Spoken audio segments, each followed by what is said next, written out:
અને પછી એટલો હરખ થાય છે કે હવે મારો ધણી પાછો આવે છે. સાંભળજો તમે, તા એને હરખ થયો કે વિદેશથી ડિગ્રી લઈ આવ્યા છે, હવે કોઈ ચિંતા છે નહીં, સારી નોકરી મળશે, બે પૈસા ઘરમાં આવશે, ઘર સંસાર સારો હાલશે, એટલો જ વિચાર.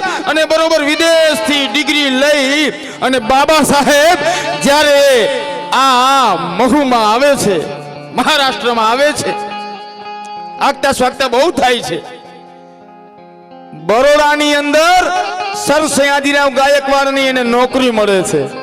સાંભળજો તમામ. એટલે મા રમાને દુઃખ થાય છે, આનંદ થાય છે ને દુઃખે થાય છે કે હજી તો લગ્ન થયા, વિદેશ વયા ગયા, વરી પાછા આવ્યા, વરી બરોડા જશે, પણ બરોડા મને લઈ જશે એનો હરખ છે, એટલો આનંદ છે. અને ઈ જનેતા ઈ મા રમા બાબા સાહેબ ને બરોડા ઓળાવવા માટે જાય છે. બરોડા ગયા પછી 10 દિવસ નોકરી કરે છે બાબા સાહેબ. 10 દિવસ 11મા દિવસે નોકરી મૂકી અને ફરી પાછા ઘરે આવે છે. અને માં રમા એમ કહે છે કે તમે કેમ પાછા આવતા રહ્યા? અને તેથી બાબા સાહેબ કહે છે, રમા જી ઓફિસની અંદર મને નોકરી આપવામાં આવી, ત્યાંના પટાવાળો મારી ફાઇલ છે ને મને હાથમાં નથી દેતો, ઉપાડીને ઘા કરે છે. મને ન્યા પાણી પીવાનો અધિકાર નથી. જી જાજમ ઉપર હું હાલું છું ને, લોકો ઈ જાજમને વાળીને અને ગૌમૂત્રના છાટણા કરે છે. આવી જિંદગી મારેથી ન જીવાય. અને તેથી ત્યાગ મૂર્તિમાં રમાબાઈ કહે છે કે બાબા સાહેબ કદાચ ને ટકનો રોટલો મળે કે ન મળે, રમા જીવી લેશે, પણ સ્વાભિમાન સાથે છેડા નહીં કરે, સ્વાભિમાન સાથે છેડા નહીં કરે, સ્વાભિમાન સાથે છેડા નહીં કરે. એ સારું કર્યું તમે નોકરી મૂકીને આવતા રહ્યા. વિચાર તો કરો સાહેબ, 7 વર્ષની દીકરીનો માં મરી જાય, બાપ મરી જાય, ધણી વિદેશ વહી જાય, નોકરી મળે, નોકરી મૂકીને આવી જાય તો તાકાતથી બેહે એ પાત્ર એટલે માં રમાબાઈ. હવે સાંભળજો ઘટના, હવે જ સાંભળવા જેવી ઘટનાઓ. ઓહો, તી પછી સાંભળજો, ગંગાધર નામનું સંતાનનો જન્મ થાય છે અને બીજા સંતાનનો જન્મ થાય છે રાજ રત્ન. જ્યારે બે સંતાનો હિન્દુ અને રમેશ વહી ગયા ત્યાં તો બાબા સાહેબ અહીંયા હતા નહીં, વિદેશ હતા. પણ ગંગાધર જ્યારે દેવગતિને પામ્યો, જ્યારે એને પોતાના દેહનો ત્યાગ કર્યો, ત્યારે તો બાબા સાહેબ અહીંયા હાજર હતા. ગંગાધર જદીનો દેહ ત્યાગ કર્યો, માં રમા ઉમરા ઉપર ઊભા છે, આ બાજુ ગંગાધરનો દેહ પડ્યો છે, ખુરશી ઉપર બાબા સાહેબ બેઠા છે, ગામ આખું રાહ જોઈને બેઠું છે. અને બાબા સાહેબને એમ કહે છે કે હવે તમે કેટલીક વાર છે, કેટલીક વાર છે, અમારે બીજા કામ છે, કેટલીક વાર છે. અને માં રમા હામું બાબા સાહેબ જોઈને, કેમ કે એને કફન તો ઓઢાડવું ને, થાપણ તો ઓઢાડવું ને, કેમ લઈ જાવો બહાર?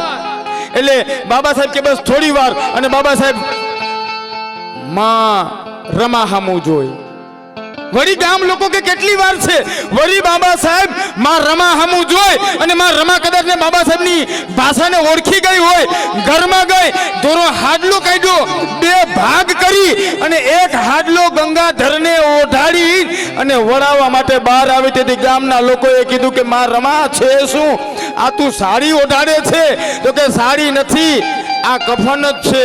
અને મને ભરોસો છે મારા ગંગાધર ઉપર, એને આમાં જ નીંદર આવે છે ને, એને આમાં જ હોવાની ટેવ છે, એને આમાં જ હોવાની ટેવ છે. પરાકાષ્ઠા તો જો તમે એથી આગળ બાબા સાહેબ એક વકીલ તરીકે કોર્ટમાં કેસ લડતા હોય અને ઉડતા ઉડતા સમાચાર મળે કે તમારું રાજ રત્ન નામનું સંતાન પથારીવશ છે. સાંભળજો તમે. ત્યારે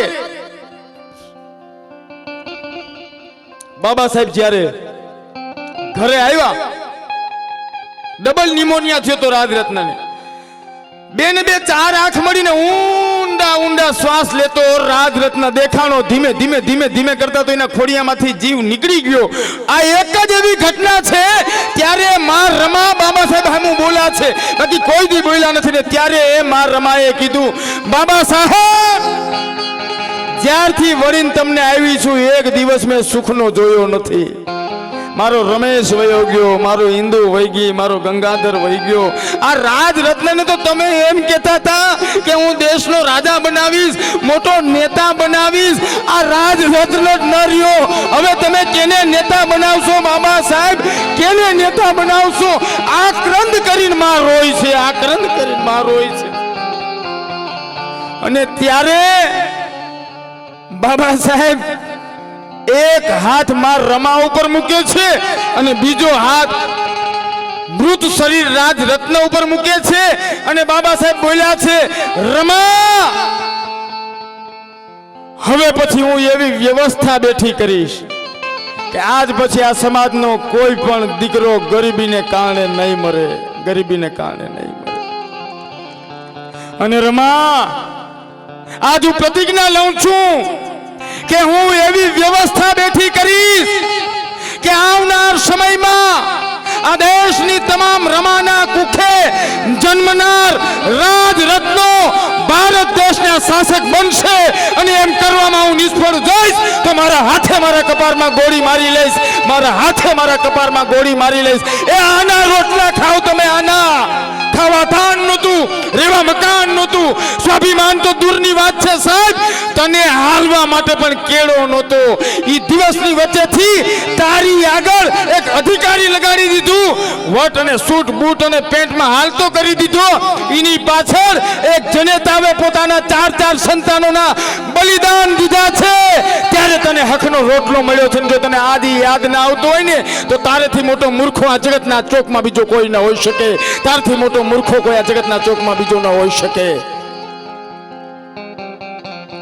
આ ત્યાગ મૂર્તિને બિરદાવવા માટે આજ આ કાર્યક્રમ. અને કેવી મૂર્તિ સાંભળજો, જેના જીવતરના અન્ય તમામે તમામ વિચાર તો કરો. વિદેશની ધરતી ઉપર માં રમા પત્ર લખીને મોકલે કે આપનું સંતાન રમેશ છે એ પથારી વશ છે. તે દિવસે બાબા સાહેબ આમાં પત્રમાં આક્રંદ કરીને લખે છે કે રમા તારા દીકરાને જે રોગ છે ને એના તો સમાજમાં ઘણા ડોક્ટર છે, પણ મારા સમાજને જે રોગ છે ને એનો તો હું એકલો જ ડોક્ટર છું, એનો તો હું એકલો જ ડોક્ટર છું. અને મને ખબર છે તને અઘરું લાગશે, પણ તારા એક દીકરા માટે હું 7 કરોડ દીકરાને ન મારી શકું. તારા એક દીકરા માટે હું 7 કરોડ દીકરાને ન મારી શકું. આ શબ્દો રહ્યા છે. એથી આગળ વાત કોણ આપણે ઉભો કરી કાપ.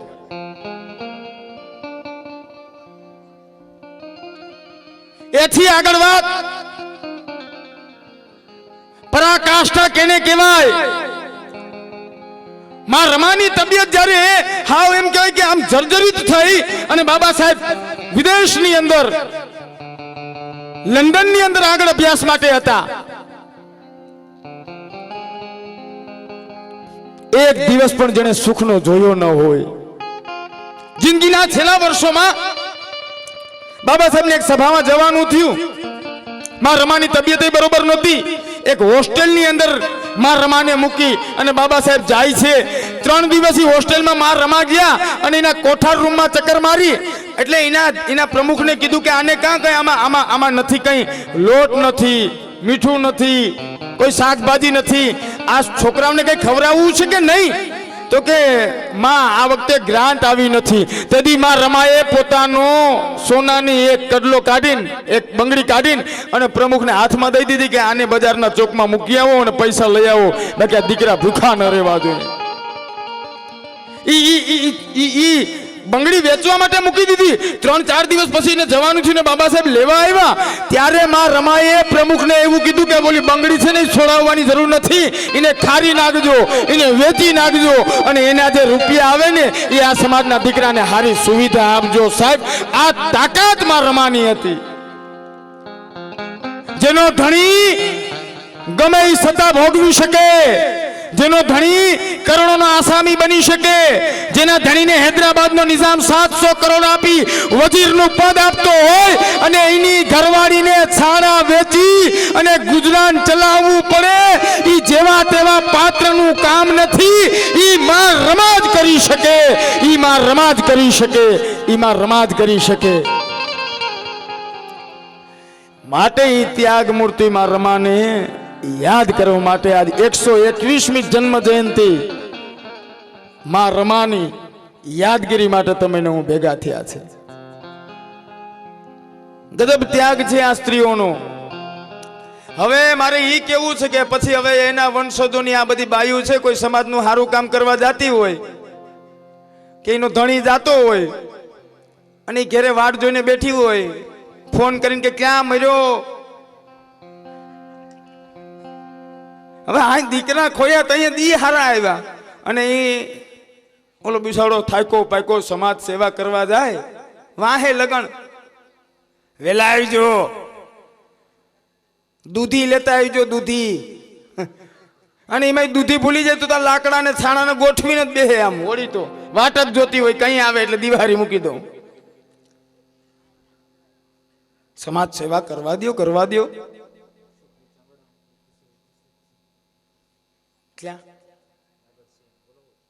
અશોકભાઈ ચાવડા ની હાજરીની અમે નોંધ લઈએ છીએ.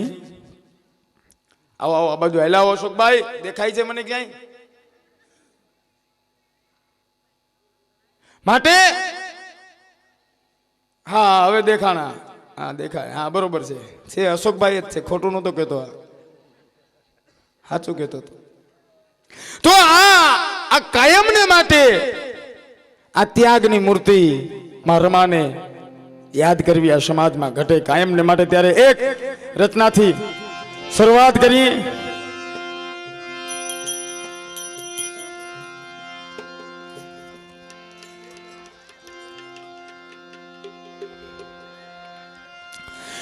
જાગો પીડિત જન જાગો, શોષિત જન દલિત ગરીબ દુખિયા જાગો, અનુસૂચિત જાતિ જન ભટકતા જ ભૂમિ આદિ નિવાસ જન જનતા જાગો, આદિ નિવાસ જન જનતા જાગો.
નથી તમે હીણ જા વાચી વિચારિયા હીણ પત્યાગો ઓળખો નિજ વંશ તાત નથી તમે વાથી વિચાર્યા ઝીણપ ત્યાગો વાથી વિચાર્યા ઝીણપ ત્યાગો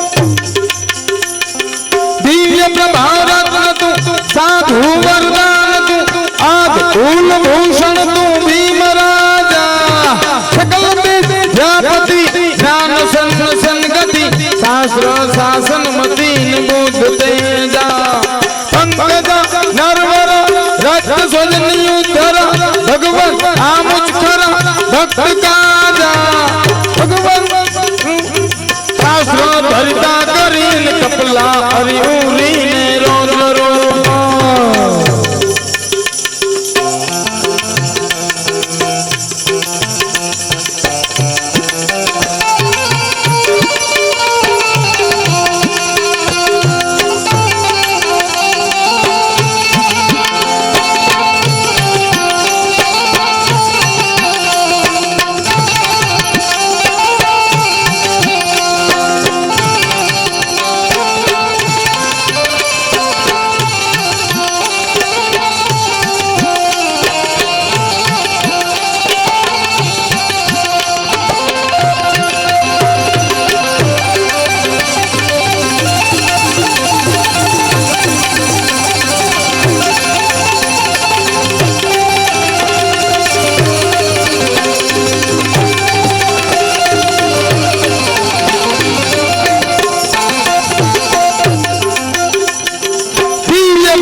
साधु वरदान तू साधु कुल भूषण तू भीम राजा सकल विद्यापति ज्ञान संगति शास्त्र शासन मति बुद्ध तेजा पंकज